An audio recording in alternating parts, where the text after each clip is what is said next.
I'm Poonam Singh Jamwal, and I am Chief Marketing Officer with Extra Marks. And I'm sure you've heard about our company. On the panel here, I am the youngest in terms of the company. But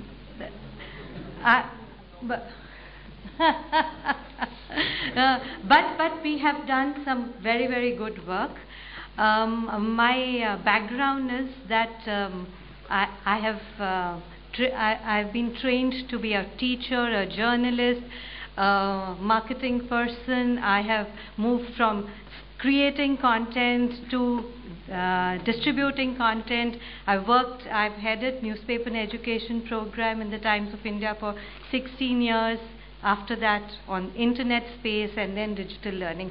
But I am giving you this because David's point on focusing on how to use teaching aids in the classroom has been my driving force in the thought process of Extra Marks content. I've done Extra Marks content strategy.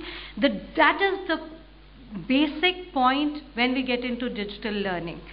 We all have to realize that digital learning is not an external factor. It is just a facilitator in the process of classroom activity.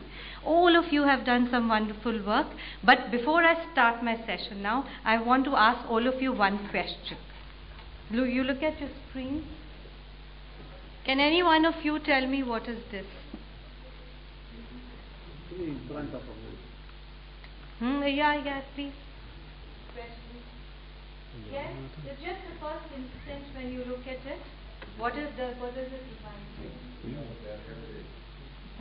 Yeah, interesting. Yeah. Tree in front of moon. Tree in front of moon. Okay. Stain on the lens. What? The stain on the lens of the camera. Interesting. This is a picture that our manager Martcom won a prize in competition, international competition. This particular contest was called See Twice. It is to see a mundane thing and make it look beautiful. So, you know what this is really? Last guess?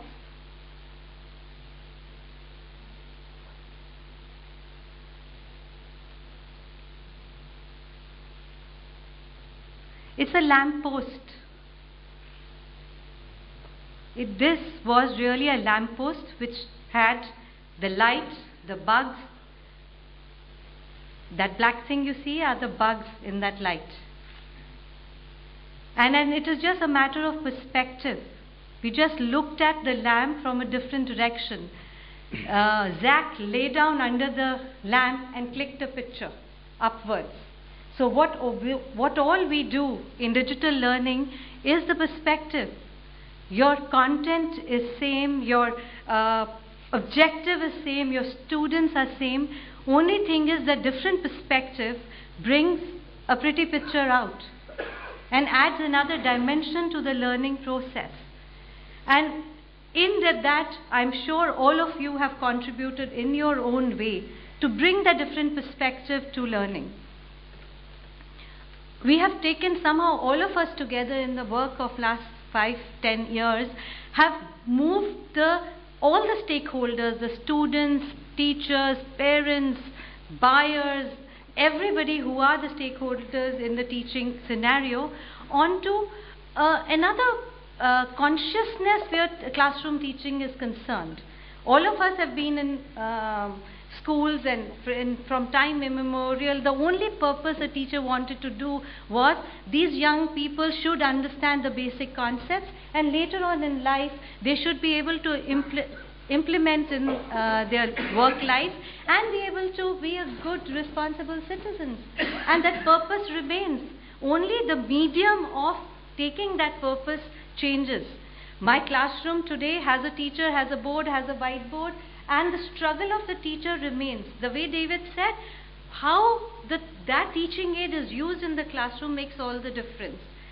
I feel that digital learning class allows me 2-3 things. It allows me to optimize on time, because I have to explain a concept and I don't have time, and I have to reach out to 40 students in a class, and I have to make sure every student gets it.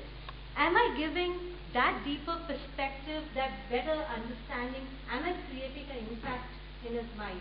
Is my challenge. And that is what digital learning helps me do. What I take 5 days to explain, I explain in 10 minutes. And I do repetition. Everybody said, ultimately it is learning. Am I repeating it enough?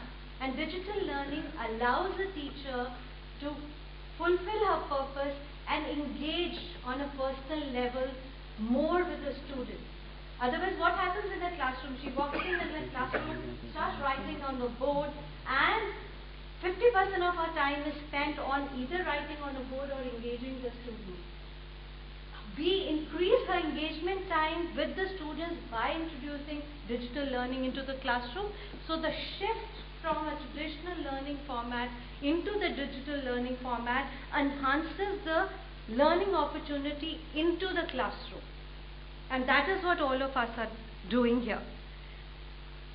The biggest challenge, as it was said, is are people's skills and are they market ready? Skill sets start at a K-12 level.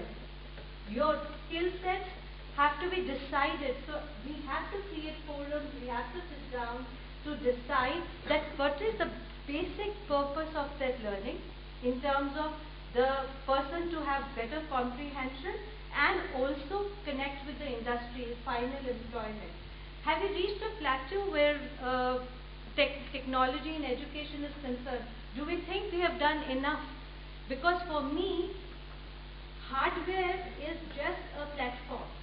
Hardware is not something which will decide whether the child learns well in the class. What will really decide whether the child understands is content. And in terms of content, your biggest challenge is, are we clear enough?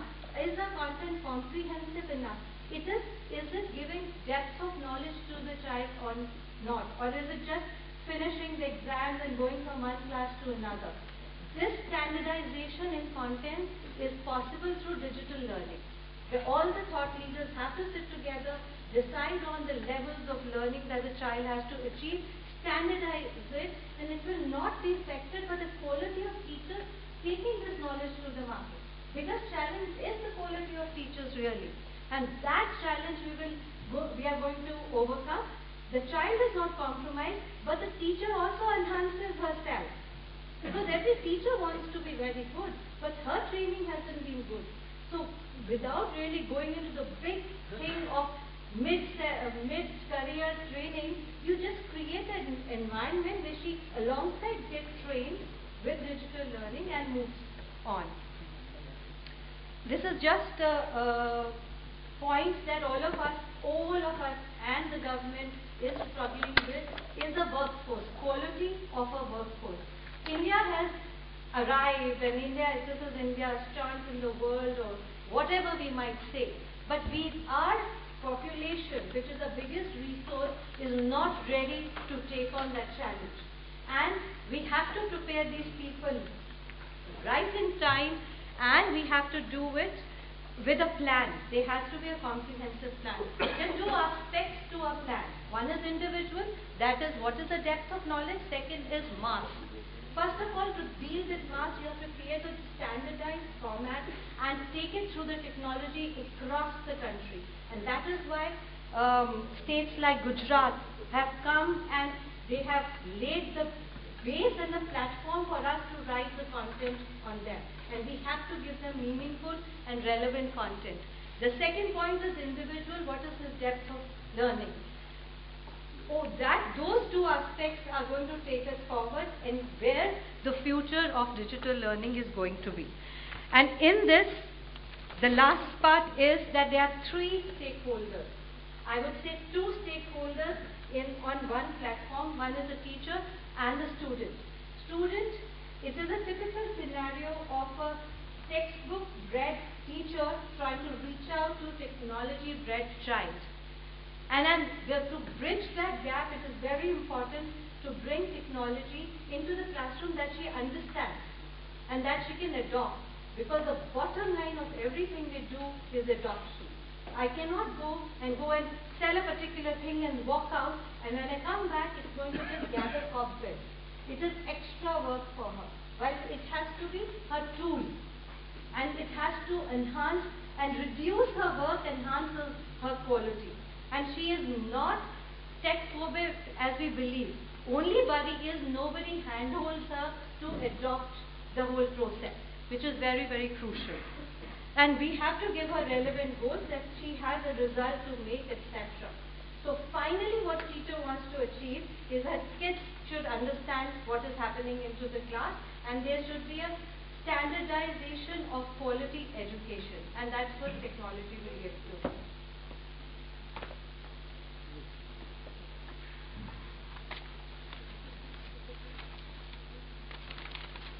I have one more question to ask you. It's some spear with orange and yellow color. Yeah, which is true. It is round and orange and yellow. It's the same land which can clean. I like that. So if this picture I show in the classroom, this is a question a child is going to ask, what is this? And I can take a chalk and explain it, or get into a discussion, or I can just click on this and explain to the child what this is. Because you have to give him the reason why. A total lunar eclipse took place on December 10, This was the orange 2011. disc we It saw a few was days the ago second of in the the sun, lunar in the eclipses sky, in and 2011. all the students The have first asked, having all the occurred schools have on come back June. to us, we want to explain lunar eclipse to the kids, and this is what we send to them to explain. Thank you so much for your time.